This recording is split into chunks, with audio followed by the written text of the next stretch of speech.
Bon dia, lopederos, com estáis? Avui estem a Campanat, en Florencia, Gabrieli, que és la propietària i la chef d'aquesta pizzeria, que va Can Pizzas del Tor. Ara hem acabat de fer l'auditoria anual, hem entregat tota la documentació actualitzada i una de les coses que m'agrada una mica xerrar amb el client són d'aspectes pràctics com té la llei, no?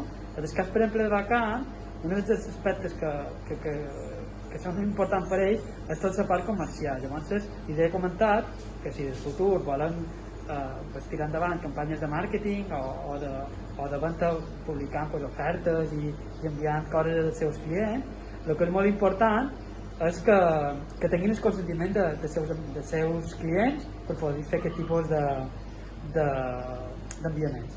Així que ja ho sabeu, si teniu pensat fer enviaments publicitaris, important, consentiments. Així que res més per avui, ens veiem aviat i espero que pugueu provar aquestes superpizzas de Vacant perquè estan superbones. Fins aviat, adeu!